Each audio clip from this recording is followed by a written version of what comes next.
Continuando con nuestro programa Conversaciones en el SEC, tenemos ahora a otro invitado, el doctor Francisco Acosta Sánchez, quien fuera magistrado del Tribunal Constitucional y por otro lado presidente del Tribunal Constitucional entre junio del año 1996 y diciembre del año 2000. Cesó hacia el año 2002 y le tocó ejercer en un momento difícil, digamos, en la historia del Tribunal Constitucional. Tenemos primero entonces a Francisco Acosta, a quien le damos la bienvenida. Muy buenos días, Francisco. Tenemos el gusto de tenerte en este programa. Eres nuestro cuarto invitado como expresidente del Tribunal Constitucional. Una satisfacción estar frente a ti. Muchas gracias. Nos conversabas, Francisco, de que tú habías nacido en una provincia de La Libertad, en Otuzco. En Otuzco, distrito de Usquil. ¿Puedes contarnos sobre tu origen familiar, tu época infantil? Perfecto. Mi padre fue profesor en el distrito de Usquil, oportunidad la cual yo vengo a este mundo. Y ahí, en mi niñez, se presentan algunos hechos que son productos de la niñez del hombre que juega. Alguien ha dicho que el mejor remedio en la vida es el juego. ¿Ya? Entonces nos vamos nosotros con mis amiguitos hacia un campo a cazar conejos. Y mi madre, muy bondadosa, nos preparaba un fiambre para el mediodía. Y al preparar el fiambre, tuvimos que calentarlo. Y ahí, en el mes de agosto, donde los vientos, nos dominó los vientos y comenzó el incendio. Un incendio que causó posteriormente ser Usquil un centro turístico, porque toda la gente... Los periódicos destacaron ese hecho. Se incendió la ciudad. La ciudad, casi a la ciudad, la carretera, hasta la carretera. Sí. Incendio, pero fabuloso, donde murieron animales. Qué drama. ¿Qué hace recordar lo que pasa en Brasil? Entonces nosotros, niñitos, ya, la policía nos toma, nos detiene, injustamente, ¿no? Porque éramos niños, pero sin embargo asumieron nuestros padres la responsabilidad. Asume mi padre la responsabilidad y tuvo pues que él indemnizar hasta donde su capacidad económica le permitía. Y así yo comienzo a despertar por el amor que he hecho, qué sanción tengo. Entonces ya hay una relación de que un hecho debe ser sancionado. Como la llamada culpa invigilante. Entonces comienza a despertarme un sentimiento hacia el derecho, una cosa así, siendo niño. Claro. ¿No? Luego veo que mi padre era citado a Otuzco y compadecía a la justicia. Es decir, dio lugar esto a un proceso judicial. Un proceso judicial hacia mi padre, ya, que tuvo que vender muchas cosas para indemnizar, porque fue muy duro todo, ¿no? Entonces estoy en un sentimiento de culpa y todo un juego psicológico que se da en los niños. Naturalmente. Y así fue. Y luego, ya pasado ese hecho, yo termino mis estudios en Usquil. Luego el colegio estudios primarios. Primarios. Luego el Colegio Guadalupe de Lima daban 10 becas a cada departamento. O sea, cada departamento tenía 10 becas, que eran entre todos los distritos y la provincia. Buscaban a los mejorcitos, mejor. Y tuve la suerte de la libertad de obtener la beca para estudiar en Guadalupe. Que fue una experiencia lindísima, porque Guadalupe era un crisol de la peruanidad. ¿Ya? Yo tenía amigos de Puno, de Cusco, del norte, del oriente, toda una peruanidad. ¿Ya?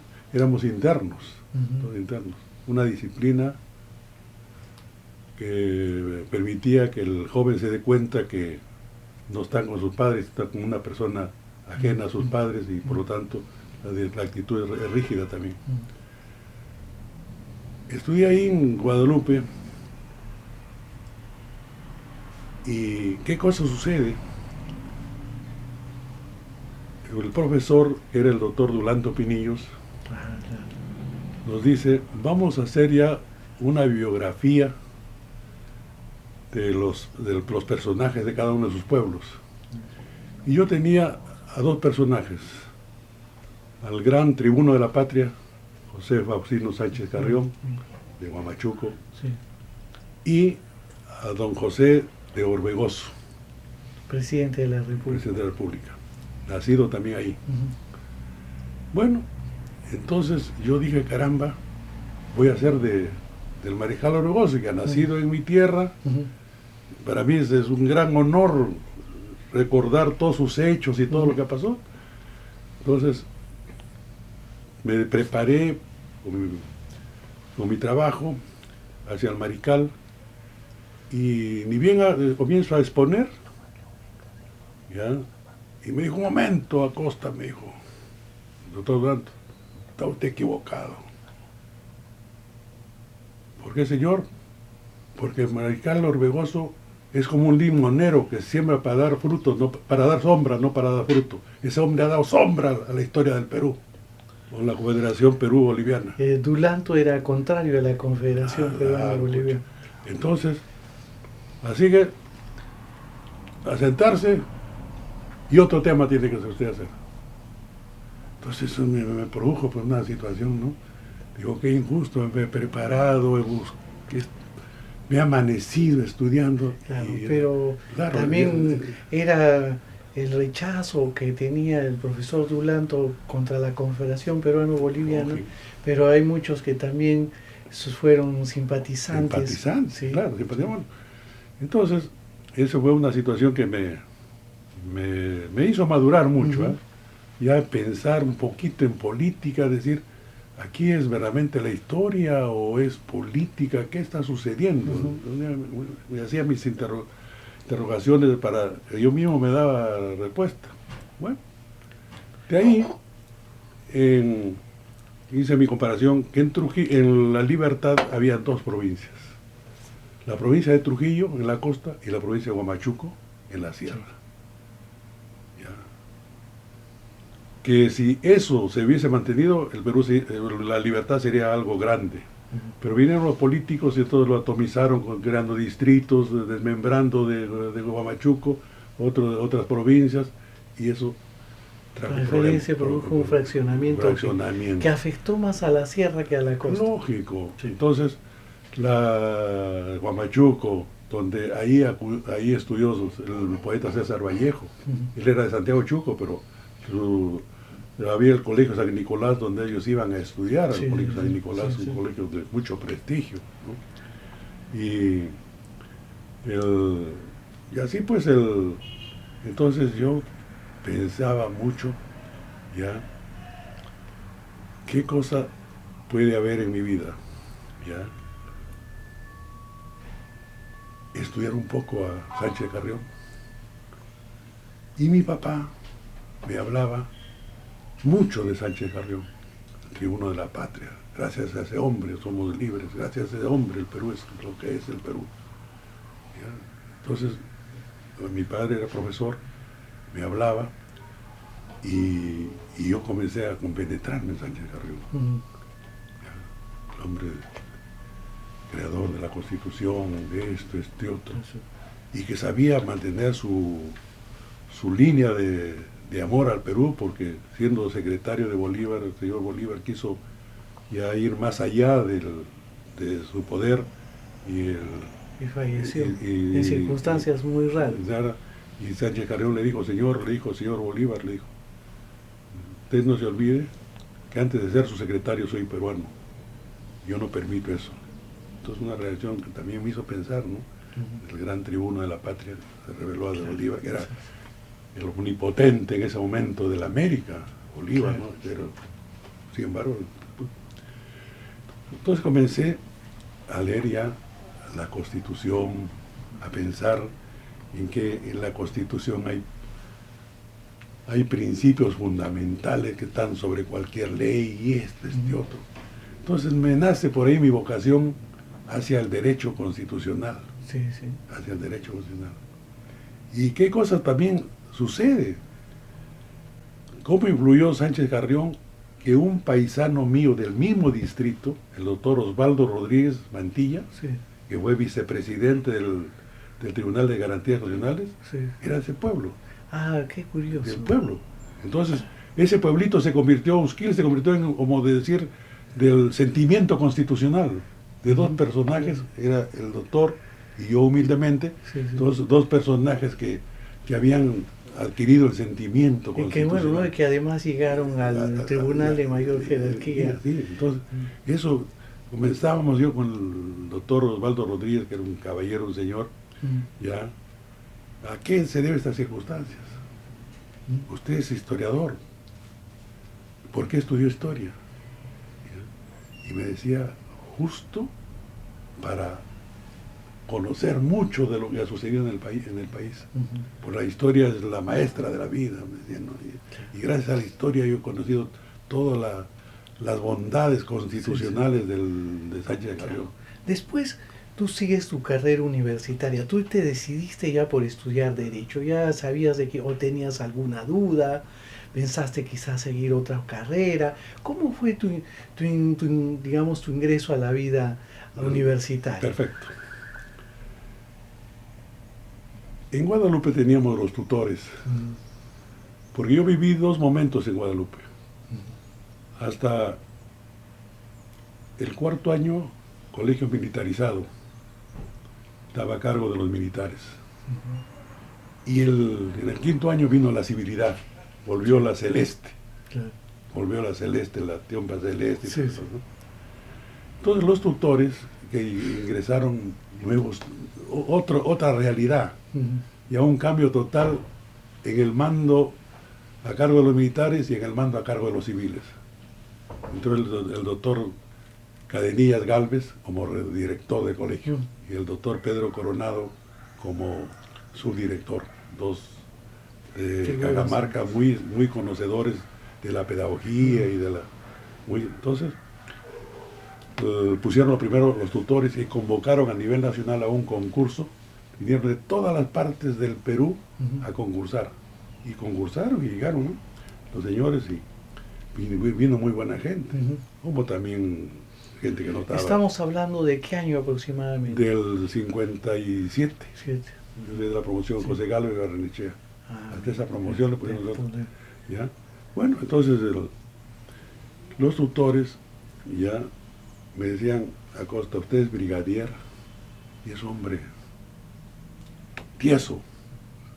¿Ya? No, los alumnos, sus colegas le respetan porque usted es un hombre que dice sí a lo que debe decir sí y no a lo que debe decir no. ¿Ya? Bueno, entonces yo tuve una intervención cuando era militarizado el colegio. Teníamos un compañero de promoción que era de Tarma, de la provincia del General Odría, y por lo tanto se creía un poquito superior a o tener mejores derechos por ser paisano de Odría. Entonces vino un teniente bajito, teniente bajito, y este alumno le faltó al teniente. El teniente se sacó, ¡pum!, galones al suelo, los tiró al suelo, de igual a igual, vamos al baño, de igual a igual. Entonces el alumno se chupó, pero ante una reacción positiva y oportuna de ese teniente bajito, porque el otro es muy alto, el alumno. Sin embargo, psicológicamente se lo dominó, ya así, ¡pum!, una reacción rápida, sacó los galones al suelo, de igual a igual le dijo, pero vamos al baño. Entonces eso me servía para hablar con los alumnos ya de esa decisión, y que las decisiones se deben tomar, ser las más correctas para que la disciplina y el orden lleven. Bueno, Entonces, los tutores que regresaron me decían, entre ellos, el doctor Augusto Sebastián Bondi. Ah, toda una Ya. figura de las letras Sebastián peruanas. Bondi, ya. Y me decía, por tus actitudes que yo he apreciado como brigadier que eres, no queda otro camino para ti que el derecho. Y por otro lado, la psicología también me dijo, te jala la psicología. Bueno, entonces ya postulé. En ese tiempo no había las academias que ahora, nada de eso. Sí, sí, sí. Nos daban nuestros voluntarios y a estudiar, pues. Y los exámenes eran muy rígidos, porque solamente había en Lima 2 universidades, San Marcos y la Católica, no había más, Sí. no había más. Entonces la gente prefería San Marcos y llegar a San Marcos era el gran honor, pues. Entonces postulé y de la lista de 60 del escrito pasamos al oral 15, o sea, 45 afuera. Y el oral era en el salón de grados, donde había un jurado de 6 personas. Don Augusto Sebastián, el doctor Alfredo Raza Costa, el doctor Loli, que eran personajes. Claro, el claro. doctor Saco Loli enseñaba Derecho Comercial. El doctor Saco Miro Quesada, Claro. Sebastián Bondi, ¿ya? Y Sí, entonces sí. entramos así. Sebastián Salazar. Bueno. Sebastián Salazar. Entonces nos citaban a las 2 de la tarde y eso terminaba a las 11, 12 de la noche. ¿Ya? Y mi grupo era ya el último, porque ya los grupos... Sí, sí. Entonces, así que cuando yo llego, le digo, buenas tardes. Sí. Señor, me dijo, alumno, me dijo, estamos de noche. ¿Ya? Disculpe, pero luego que yo ingresé, eran las 2 de la tarde. Sí. Y psicológicamente el tiempo me ha dominado. Sí, sí. Y bueno, entonces, está bien, me dijo, ya. A ver su boleta, su bolota. En eso yo tenía un tío, Alfredo Rebasa Costa. Dijo, yo me voy, él es mi sobrino, es hijo de un primo hermano. Me voy a inhibir. Sí, Miguel. Sí, se inhibió, pues, el tío. Sí. Le salió, ¿no? Ya, entonces, pero eso me produjo pues, también efectos, ¿no? Sí, sí. Claro, Porque era un uno muchacho que está joven, pues, piensa a su terminando tío, ¿no? el colegio. Entonces, saqué la bolota y me tocó una de botánica. Vino el doctor Lora, ah, tú eres mío, dijo, hijo, tú vente por acá. Y ya. Comenzó a preguntarme y todo eso y esto de las plantas, todo. Ya. Y luego Augusto dijo, yo quiero hacer unas preguntitas también a él. Aunque para mí le dijo Augusto, por lo que he escuchado en el examen de botánica, también. Pero, ¿Augusto o Sebastián? no, Augusto Sebastián Bondi, Claro. el filósofo. Sebastián Claro. era el literato. literato, sí. Augusto, ya. Entonces me preguntó algo de filosofía, ¿no? Sí, ¿Qué sí. entendía yo por la filosofía? Sí. Si la filosofía ayudaba al ser humano o no ayudaba. ¿Ya? Entonces yo le hablé pues de la filosofía, Sí, lo que sí, yo sí, había sí, llevado sí, inclusive con él, su curso, claro, los claro. cursos, ¿no?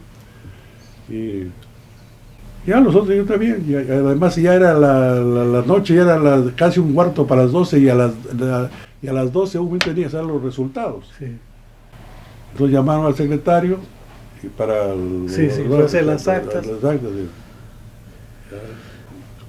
y así ingreso yo a San Marcos. Ah, mira. Ingresé a San Marcos y luego ya nosotros entramos al Cultura General, el curso era Cultura General, Sí, sí, sí. 2 años de letras, Claro. de Cultura General, Facultad de Letras, ya, 2 años. Entonces de ahí uno podía psicología, sociología. ¿Qué profesores recuerdas de esa época? De los profesores, pues, animalismo de sociología, Claro. ya, bueno, el doctor Alfredo Raza Costa, ¿no? Augusto Sebastián Salazar Bondi, a la clase magistral que nos dio el doctor Porras Barnechea.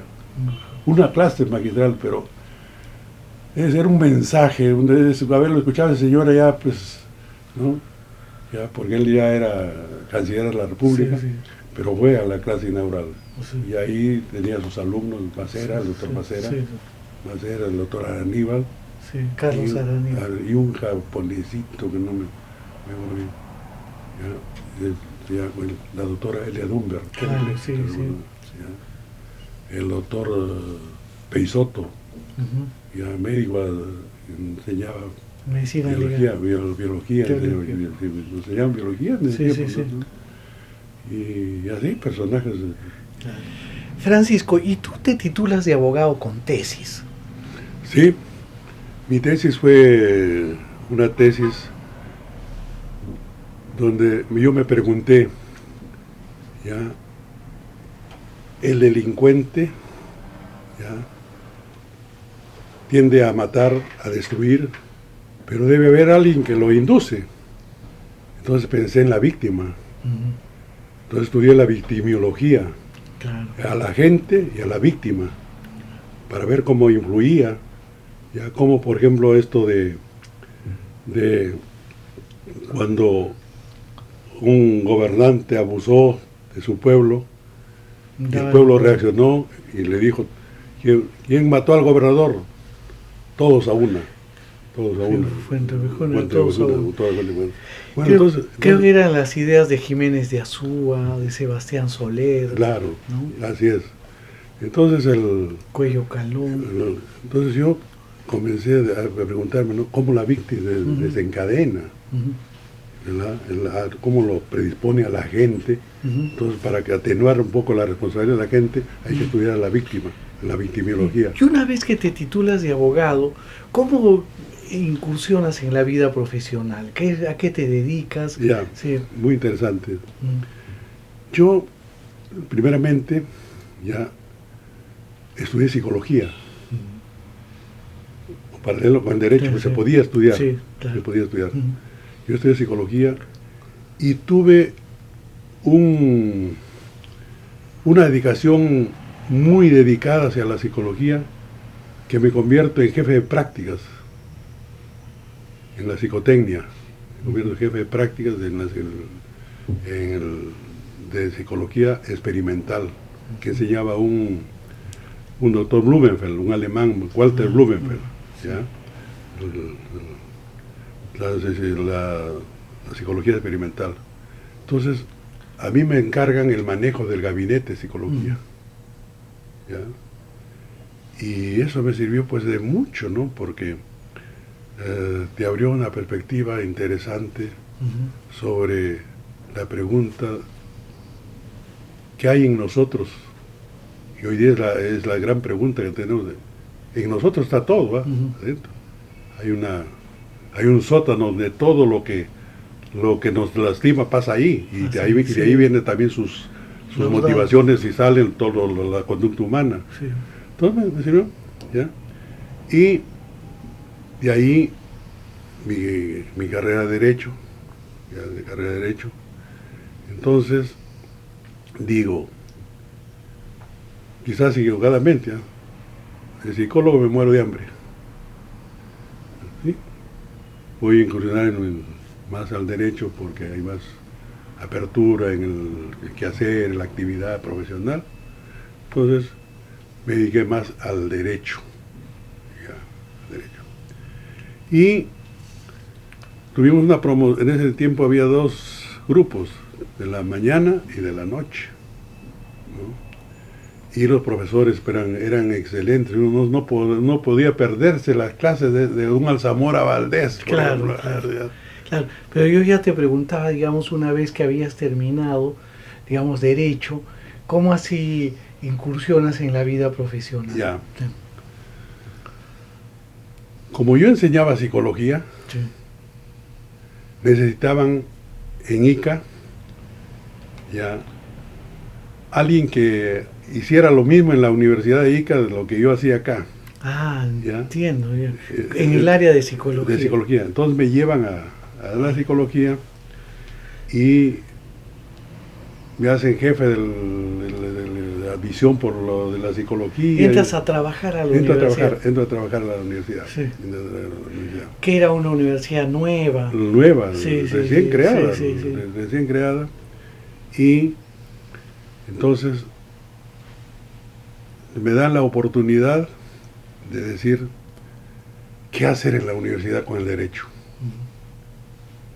Yo dije, aquí debe haber el alumno que egresa de San Luis Gonzaga de derecho debe tener dos situaciones: la formación académica rígida de la Católica y la formación liberal de San Marcos. Entonces hablé con los profesores para traer catedráticos de la Católica y catedráticos de San Marcos. ¿Ya? Ahí lo llevé al doctor León Barandiarán, por ejemplo. Claro, a Cornejo Chávez, Cornejo Chávez. ¿Ya? Y entonces, esa rigidez de la Católica con la liberalidad. ¿Qué tipo de hombre sale? Esto para derecho. Para derecho. Entonces yo comencé pues ya lo llevé al maestro también de Derecho Reales, Castañeda, al doctor Jorge Eugenio Castañeda, que era de San Marcos, pero también Villarreal, ¿no? Villarreal, que también se acababa de abrir. Así es, Castañeda. Entonces Castañeda pues nos decía, miren, ya para graduarse, copio mi libro nada más. Bueno, entonces yo hice mi tesis sobre y comencé a ver la importancia de conversar. Estaba Mario Villarán, que era de Acción Popular en ese tiempo, y que se separó, y ahí viene una situación de rebeldía en el Congreso. Anteriormente los señores parlamentarios iban de frac y todas esas cosas. Mario Villarán se dijo que vayan sin sacos y ya esto, y ahí Hugo Blanco con J, ¿no? Se cambió una situación, situación, pero ahí nace. Claro. Entonces yo conversaba con el doctor Mario Villarán, con el Jun Vasos de la Católica, y Margarita Guerra, Silvio Ferrari. Yo los llevé para que desde los de letras y ellos. Qué interesante.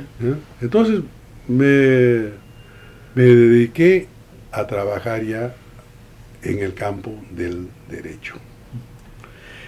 Y vine a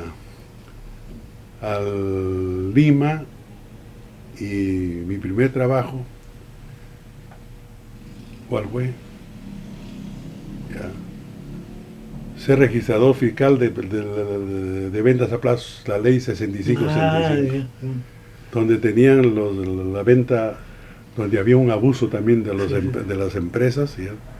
Bueno, entonces ahí ingreso, puse orden, ¿ya?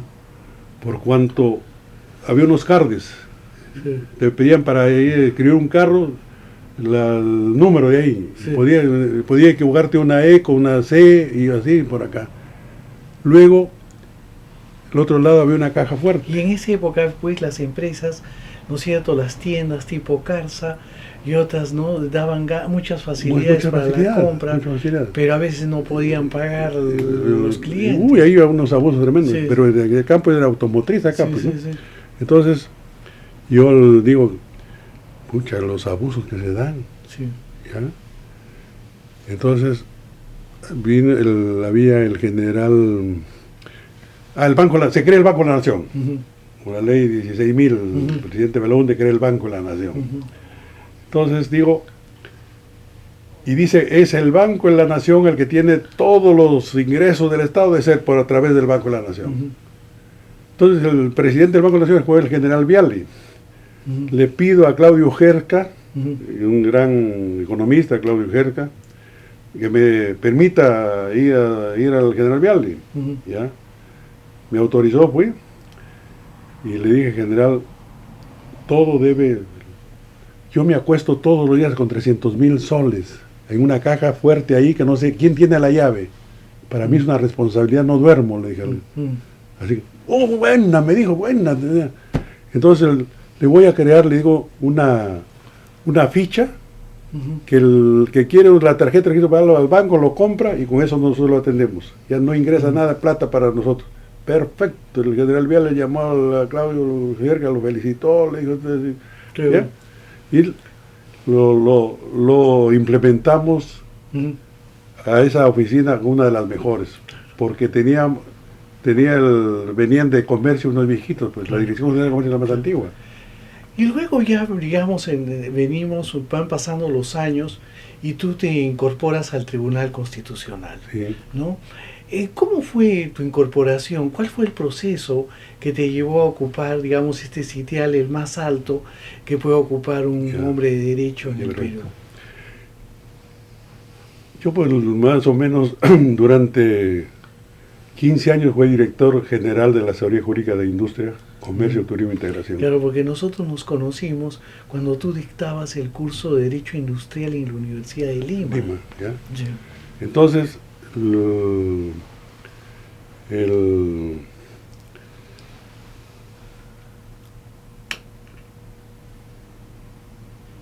lo repite la pregunta? Sí, te decía, ¿cómo así te incorporaste al Tribunal Constitucional? Ya, perfecto. Pues era una institución nueva, creada por la Constitución del 93. Un antecedente nada más, Un antecedente del tribunal antecedente, anterior, ¿no? De garantías constitucionales. Yo nunca pensé ingresar al Tribunal Constitucional. Nunca. ¿Ya? Yo trabajé en industrias y me llama un amigo de COFIDE. De ese tiempo todas las empresas pertenecían al Ministerio de Industrias. Y me dice, Panchito, ¿puedes atender a un cliente que quiere traer unas maquinarias en el rubro textil? Le digo, yo tengo mi estudio en Francia, en Miraflores, que venga. Fue un señor, me dijo, me han aprobado este crédito, quiero traer estas máquinas y por acá. Bueno, entonces le digo, lo que vende estas máquinas en el Perú es Química del Pacífico. Nos vamos a Química y nos dice, uy, se prepara cada año una de estas máquinas, y esta ya se está yendo a la India, ya no, pero ¿cómo? Le digo, o sea, me frustraban ahí, ¿no? Entonces el señor, uno de ellos, me había visto en industrias, y me dijo, yo le he visto, le conozco, ya, sí, muy bien. Me dijo, voy a hablar yo un ratito con el gerente. Voy a hablar con el gerente. Y le dijo, es la doctora Acosta, director de la asesoría jurídica, ha sido director, por acá y ha venido. Entonces salió el señor y me dice, bueno, ese está yendo a la India, lo vamos a hacer que venga al Perú. Ya, pues. No era fácil. Lo instalamos, las máquinas, lo busqué al padre que bendiga el local y todas esas cosas, y la gente creyó. Seguro muchas frustraciones tenían, pero le engañaba a la gente. En mí vieron una responsabilidad, así que se cumplió estrictamente lo que quería ese señor. Total, que estos señores eran dueños de galerías, galerías. En cada galería yo tenía mi oficina. ¿Y qué me dieron? Contratitos por metro, que yo hice mi modelito así, y todos los días yo tenía $400 o $500 diario. Un buen ingreso. Un buen ingreso. Y yo como funcionario público no sabía cobrar. Cuando un día el señor me dice, queremos ese local del frente, ofrezcan $900,000. Era de un señor Hidalgo, de transportista.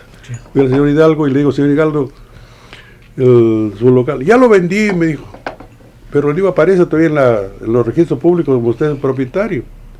¿Ya? Y le han pagado ya todo. No, me dijo, me han pagado una letra y me deben 3. Le digo, el incumplimiento de uno no obliga al otro. ¿Ya? Le digo, señor Hidalgo, yo por su local le ofrezco $900,000. El otro lo veía venir $150,000 y todavía se atrasaron. Se le iluminaron los ojos al señor. ¿Ya? Bueno, entonces le digo al señor Hidalgo, usted busque su abogado, que converse conmigo y listo. Pero, entonces, ¿usted tiene el nombre del señor que le ha comprado en Huancayo? Sí, me dijo, su teléfono. Lo llamé al celular. Le digo, ¿puede venirse a Lima? Yo le pago su pasaje. Yo le pago su pasaje. Véngase, le digo. Va a dar algo beneficioso para usted. ¿De qué se trata? Una relación que usted tiene con señor Hidalgo. Señor, es cierto, lo llamé, conversamos. ¿Es cierto que usted le debe, solamente le ha dado 50,000 y ya 3 meses no le paga al señor Hidalgo? Sí, pues no hay plata, me dijo. Perfecto. Ya. Entonces el señor Hidalgo puede recuperar su terreno, le digo, ¿por qué? ¿Ya? Y me dice, bueno. Pero, ¿esto cómo se relaciona con tu ingreso al Tribunal Constitucional? Por eso digo ahí. Sí, sí. Entonces yo hice todo eso y ganaba mi dinero. Es decir, profesionalmente a ti te iba muy bien. Bien. Sí. La anécdota es que cuando uno es empleado público no sabe cobrar. Yo cuando el señor Espinosa Garreta lo llevé para que él sea el notario, le dije, ¿tú cuánto vas a cobrar? Me dijo, voy a cobrar $12,000. ¿Bien? Entonces yo lo he hecho la minuta, todo, solamente para elevar la escritura pública. Y bueno, me dice que mañana los de ahí vengan con sus queridas, sus convivientes, sus esposas, y en La Plata. Entonces desfilaron todos los socios de esa galería con sus mujercitas, cuando llevaban la plata en bolsitas negras. Ahí. Sí. Ah, bueno, encárgate tú, pues, ¿ya? Y yo abajo, esperando, con el promotor. Se hizo la venta y se formalizó todo. Tú eras en ese momento abogado. De abogado bueno, entonces de ahí viene yo dije, esto me van a cobrar, seguramente voy a cobrar $500, así una cosa. Sí. Cuando baja el señor y me dice, ese es para usted, doctor. Y yo creía pues que eran dólares de sol, de un dólar, ¿no? Ya, y me dieron $12,000. Así por haberse hecho esa venta. Entonces ahí decía, ¿cómo es el mundo? Yo pensaba cobrar $500,000, $500, bueno, esa cosa. Entonces yo estaba económicamente bien. Y, digamos que eras un profesional exitoso. Ya estaba bien, sí. Ya. Entonces viene, inclusive David Pesúa, doctor David Pesúa, y me dice, hermano, recomiéndame, me dijo, ante Carlos Torres, entonces profesor de la de Lima, habla con él para que me ayude. ¿Ya? Él tenía interés. Él tenía interés, pero no. Sí. Bueno, entonces yo había sido viceministro de Trabajo. Sí, sí, claro. El 90, sí, el momento más duro para la patria. El terrorismo y todo, ¿no? Era un frente. Yo veía la muerte. ¿Quién era el ministro en ese momento? Carlos Torres. Ah, claro. Y el Alfonso de los Heros, el segundo. Bueno, sí. Entonces Carlos Torres, ya. Me dice, hermanito, tengo acá una listita de 5 amigos catedráticos y 5 amigos personales. Tú estás entre el amigo personal. Ya. El señor Fujimori me ha ofrecido la cartera de trabajo. Quiero que me digas si debo aceptar o no aceptar. Entonces yo le dije, Carlito, le dije, la góndola de la historia se presenta una sola vez. Tú eres decano de la Universidad de Lima, estás preparado. Esto, otro. ¿Qué te falta? Sí. Ok. Puso una crucecita más, Acosta o K. Cuando al día siguiente me llama a mi secretaria, doctor, el doctor Torres quiere hablar urgente con usted. Así que voy, y ni siquiera me hizo pasar, sino en un pollo ahí de su casa.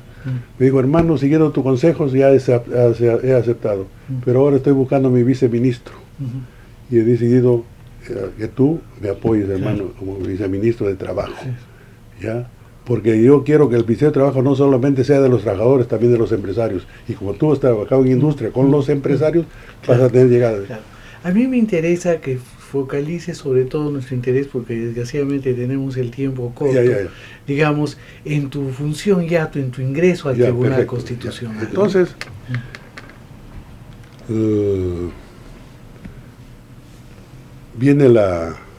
se nombra la comisión para evaluadora, ya se da el reglamento de cómo iba a ser, que por acá. A mí me entrevista el doctor Jorge del Castillo, 5 personas más, ¿no? Y me preguntaba sobre la pequeña empresa donde yo trabajaba, pues en industria, bien, y contesté bien, y de ahí vino la votación, la primera votación. A todos nos balotearon. La segunda votación ingresa el señor Aguirre con 103 votos y yo con 99 votos. Hemos sido los únicos elegidos en la forma normal, porque el resto ha sido invitados. Por eso yo les decía a ellos, a mis colegas, les decía... Es decir, por examen fue una parte y otro examen, otro grupo por invitación. Entonces ya al doctor Núñez, a la doctora Marzano, Reboredo, al doctor Rey Terry no se le puede estar ofendiendo, era un personaje, ¿no? Sí. Entonces el doctor Carlos Torres ideó la forma de invitaciones, conversar con todo, y ahí vienen ya los invitados y para que no lo baloteen, pues no lo pueden dar, ¿no? Así nace. Pero así los dos únicos que fuimos así. Debe ser el vicepresidente, porque somos los únicos que hemos sido elegidos de la forma correcta. Son invitados, me decían. Bueno, entonces, ingreso ahí. Ya pues tuve que dejar todos los carguitos que yo tenía, ya no podía cobrar, porque ya desde el momento que ya había sido... Ya era yo un funcionario. Y demoraba mucho pues, el ingreso del resto de colegas. Ya, bueno, hasta que se regresó y se estableció ya para ya el tribunal nombra a su presidente y su vicepresidente. Y al doctor Núñez le tocó ser el presidente y a mí el vicepresidente. Entonces, yo conversé con la doctora Reboredo y le decía ya que el vicepresidente debe dedicarse a la parte administrativa también, para liberar al presidente del tribunal de esas cosas, ¿no?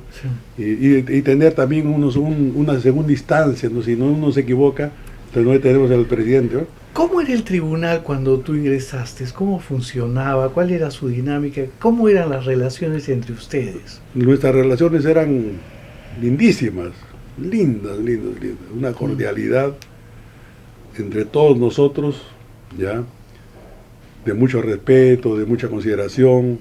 Teníamos, por un lado, la amabilidad de una dama como era la doctora Reboredo, muy amable. Ella hizo en el tribunal una cosa bonita de atender a la gente, a los magistrados y todo eso. Bueno, entonces decidimos con Delia ya estudiar la casa de Pilatos, por eso era la casa de Pilatos, cómo en ese tiempo estaban las cortinas y todas esas cosas. Y buscamos a una persona especializada, lo contratamos y ella estudió todo eso para volver un poco, ¿no? Claro. Entonces, ¿qué cosa te descubro? Que todo era tapizón, el tribunal era tapizón, y abajo estaba la madera.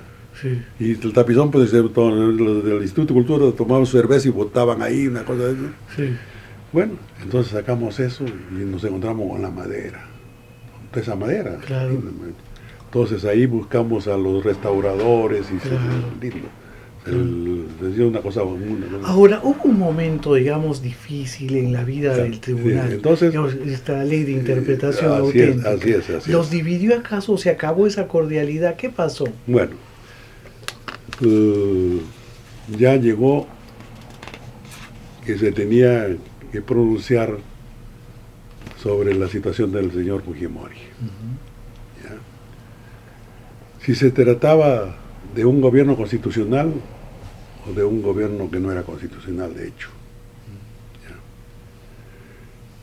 Entonces ahí vino, por ejemplo, la situación del señor Fujimori era la situación de Menem en la Argentina. Pero en Menem, en la Constitución argentina se puso, ¿no?, que para efecto de ese golpe que él tuvo, ya no se le consideraba sino a partir de constitucional. ¿Ya? O sea, lo de atrás. Entonces, pero lo pusieron en la Constitución. En el señor Fujimori no hubo eso, y vino la interpretación auténtica de nuestro amigo, el doctor Carlos Torres Lara. Entonces, yo, por mi cercanía con Carlos, comencé pues a analizar esa situación, ¿no? Entonces, bueno, si no hay los votos, yo he adelantado opinión, porque yo a mis alumnos de la Universidad de Lima me preguntaban, entonces me inhibí, y así. Y ahí el tribunal tenía que decir si es constitucional o no es constitucional, nada más. ¿Aceptaron tu inhibición o te la rechazaron? No, aceptaron. Sí. Aceptaron, ya. Luego, ya los magistrados, el doctor Aguirre Roca, el doctor Rey Terry, la doctora Marzano, ya fueron por el control difuso. ¿Ya? Entonces, ya otra situación, aplicaron Sí. ya, una autonomía. Entonces, eso... ¿Y el doctor Nuyen? El doctor Núñez también, el doctor Núñez era muy amigo del doctor Rey Terry, muy amigo. ¿Ya? Donde iba el doctor Núñez lo llevaba, amigo, ¿no? Entonces seguramente conversaron, el doctor Núñez después dijo que él también estaba de acuerdo con ellos, ¿ya? De acuerdo con ellos. Entonces ya pues dije, se acabó el tribunal, pues se acabó el tribunal, ¿no? Y ahí se acabó. Y el ministro de Economía pues quería cerrar el tribunal, pues. El tribunal, ¿ya? Porque decía, a los expedientes se le ve pues, el valor del costo del expediente y todas esas cosas, una figura que no es la de lo que hacemos en el tribunal. Pues, ¿Y por qué quería cerrar el tribunal? Bueno, a eso, ¿no? Sí. Entonces, salió pues las primeras sentencias del tribunal, Sí. sobre todo la 2530, todas esas cosas, ¿no? Me llamaba el ministro y me decía, don Pancho, le regalo su tribunal. Ya. Le digo, pero usted no puede actuar así, ministro. Porque generaba, digamos, un mayor gasto social. Claro, ya. Entonces, ¿y quién era el ministro de Economía en ese momento? bueno, fue Boloña y fue el doctor, el ingeniero Camet. Ya. Entonces, yo pues, ya pues, entonces lo llamaba Carlos Torres. Carlos le digo, el tribunal se acaba, se termina, porque es otra cosa. Entonces, no me dijo, yo voy a hablar. Entonces ya él habló y ya las relaciones volvieron a su calma. Cuando separan a los magistrados del Tribunal Constitucional, a Delia Reboredo, al doctor Augusto Aguirre Roca, Rey Terry, ¿cómo funcionaba el tribunal? Que está, una sala, sí. Ya. Entonces el doctor Núñez, Sí. y yo dije, yo era vicepresidente, convoqué a un pleno, dije, si el doctor Núñez no viene, ahí se terminó. Pero llegó. Es decir, gracias al doctor Nuyen, el tribunal... Éramos cuatro ya. Ya tenían, digamos, gracias a él. tenían así, ya el quórum. El quórum, teníamos el quórum, ¿no? Entonces llegó el doctor Núñez, yo convoqué, me aceptó como presidente, sí. Y ya se derrumbó en el tribunal. Y entonces ya nosotros no podíamos resolver las acciones de inconstitucionalidad, solamente las acciones de garantía. ¿Ya? Y ahí, pero fue previa, cuando había las buenas relaciones al principio con nuestros colegas, ¿ya? Yo decía, es preferible que 7 magistrados vayan a provincias, que los justiciables vengan a Lima con gastos de abogado, hoteles y por acá y todas esas cosas. Entonces yo luché por la descentralización. Que vaya. Y les dije a mis colegas, ¿no? Y hagamos el primer en Trujillo, mi tierra, La Libertad. Claro. Me aceptaron. Hicieron, y fuimos recibidos por la población con todos los honores. Felices todos los colegas ahí, todos los colegas. Claro. Bueno, entonces eso se debió. Y ese mecanismo de la descentralización después lo aplicó el Poder Judicial, después los ministros. O sea, se volvió ya una cuestión, ya que hoy día se hace la descentralización totalmente, pero sale del Tribunal Constitucional. Esa idea sale, es nato del Tribunal Constitucional. Y viajaban también a Arequipa, por supuesto. No, la sede, claro, Arequipa era nuestra sede, ¿no? Sí. Pero era Lima y Arequipa. Sí. Ya, entonces, ya se constituyó que en cualquier lugar del país era jurisdicción del Tribunal Constitucional. Y así. ¿Y alguna anécdota que recuerdes de tu paso por el Tribunal Constitucional especialmente llamativa? Bueno, la anécdota es que en la práctica yo era un amante de los derechos humanos. Y sabía que los derechos humanos se tenían que respetar. Pero eso lo decía, pero a lo mejor decía, y en el momento de una realidad, mantendré este sentimiento, ¿no? Y se produjo en el tribunal. Yo no despedí a una persona. Esos son testigos todititos los que están acá. A ninguno, no despedí a ninguno. A todos los llamé y ustedes en su sitio y por acá. Y todo. Esto es cuestión de los abogados, de los magistrados, pero ustedes no tienen por qué perjudicarse. La única que se fue la señora Linda, secretaria del doctor Aguirre Roca, porque me dijo que ella tenía que atenderlo al doctor, pero el resto no voté a nadie. Entonces ahí comprobé que tenía fuerza mi vocación por los derechos humanos. Bueno, agradecemos a Francisco Acosta Sánchez, expresidente del Tribunal Constitucional, y además anunciamos nuestro próximo programa, Conversaciones en el SEC. Hasta pronto.